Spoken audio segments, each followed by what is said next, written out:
So we have run the DTP, right?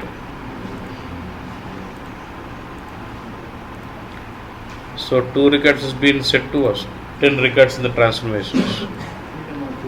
Now let's. Yepa?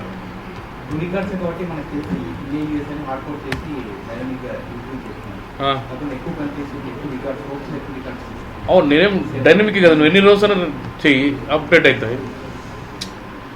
నువ్వు చెప్పినట్టు నేను 10 రికార్డులకు రాసింటే coding అది ఫిక్స్డ్, నేను ఫిక్స్ చేయలే. సోర్స్లో ఒక రికార్డ్ తీసుకుని 5 రికార్డు మ్యానిపులేట్ చేస్తాను. ఇంకా టాప్ లెవెల్ అబ్యాపర్ అయితే ఫీల్డ్ నేమ్స్ కూడా డైనమిక్గా చేస్తాడేమో నాకు తెలుసు. అంటే వాళ్ళది ఉంటుంది ఒకటి ఫీల్డ్ సింబల్ డైనమిక్గా మ్యానిపులేట్ చేస్తాడు. మనకు అంత అవసరం లేదమ్మా.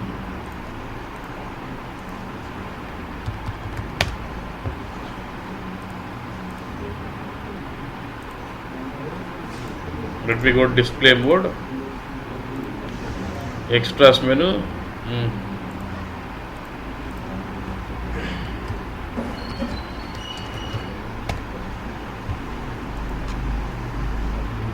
So I want breakpoint from here.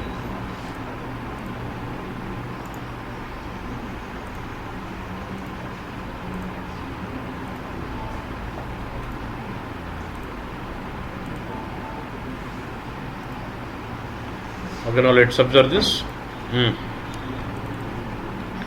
LVV current date ఏముందన్న 2014 system date, మన సర్వర్ డేట్ గోల్డ్. ఓకే, దాని అంటే ఇది మార్చ్లో ఉంది. అప్రాక్సిమేట్లీ 12th 13th వీక్ ఉండాలి.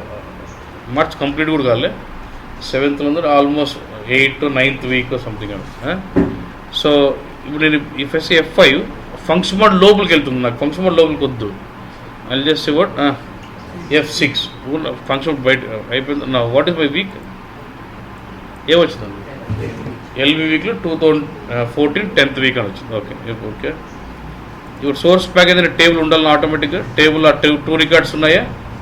ఉన్నాయి. రిజల్ట్ ప్యాకేజ్ అనే టేబుల్ ఉంటుందా?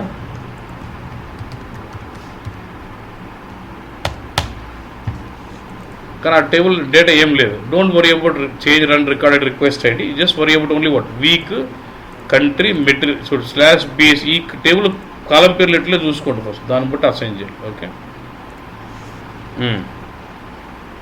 ఫస్ట్ ఏం రిజల్ట్ అండర్స్కోర్ ఫీల్డ్స్లో కూడా ఖాళీగా ఉంటుంది. ఏముంది ఫస్ట్ ఖాళీగా ఉంది. What about the field symbol source fields? ఇప్పుడే అసైన్ కాదు. ఇప్పుడు ఎప్పుడైతే డేటా అలొకేట్ అయితే దానికి అప్పుడు మెమరీ అలొకేట్ అవుతుంది. ఇప్పుడు చూడు సోర్స్ ఫీల్డ్ సోర్స్ రికార్డ్ వచ్చేసిందా మనం అనుకున్నట్టు. అసైన్ చేస్తున్నాడు. ఏంటి result field equal to country అంట. రిజల్ట్ ఫీల్డ్లోకి ఒకటి అసైన్ చేస్తున్నాడు. కంట్రీ పెడుతున్నాం, మెటీరియల్ పెడుతున్నాం. వాళ్ళు ఎగ్జిక్యూట్ అవుతుంది statement by statement. Demand if కంటే వీక్ పెట్టినాము, డిమాండ్ పెట్టినాం, అయిపోయింది. రికార్డ్ ఫార్ములేట్ అయిపోయింది. దాన్ని ఏం చేస్తాం? Up end. రిజల్ట్ ప్యాకేజ్లోకి ఏం లేదు. ఇఫ్ ఆ స్టేట్మెంట్ అప్ ఎండ్ అని ఎగ్జిక్యూట్ అయితే ఏమవుతుంది బస్? ఒక రికార్డ్ వచ్చి టేబుల్లో కూర్చో. అట్లా అన్ని రికార్డ్స్ మళ్ళీ క్లియర్ రాయకుండా ఏం కాదు, ఓవర్ రైట్ అవుతుంది. అట్లా పోతా ఉంటాం. అప్పుడు ఏమైంది? ఇప్పుడు టేబుల్కి 3 రికార్డులు వచ్చేసాం. అట్లా పోతా ఉండట్లే. 4th రికార్డు, మళ్ళీ 5th రికార్డ్ అప్ ఎండ్ అయింది.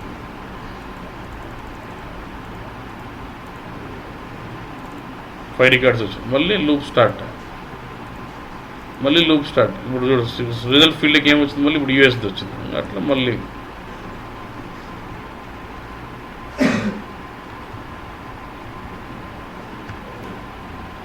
అల్టిమేట్ రిజల్ట్ ప్యాకేజ్లకి మొత్తం India 5, US 5. These records will get into what target. అది concept. Okay bus.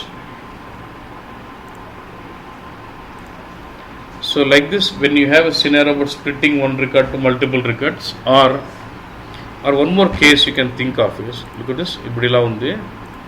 See, loading into cube. Data source లో 2 fields ఉన్నాయి, but నా క్యూబ్లో 25 info objects ఉన్నాయి. Based on these 2 fields, I must fill remaining all 23 with routines. అట్లా ఎక్కువ, if you're writing more routines for almost every target field, you can use export routine. Export routine రెండు scenarios లో ఉంది. When you want to split one record to multiple records, I will use export routine. And also, if when సోర్స్లో data source 2 fields ఉన్నాయి, 2-3 ఉన్నాయి, టార్గెట్లో మాత్రం 50-60 కావాలా, మిగిలిన 47 to 50 fields I must fill with routines. Instead of writing so many field level routines, I can use one export routine to implement my entire logic into it. So in these two scenarios, you can use what? Export routine. Clear? Okay.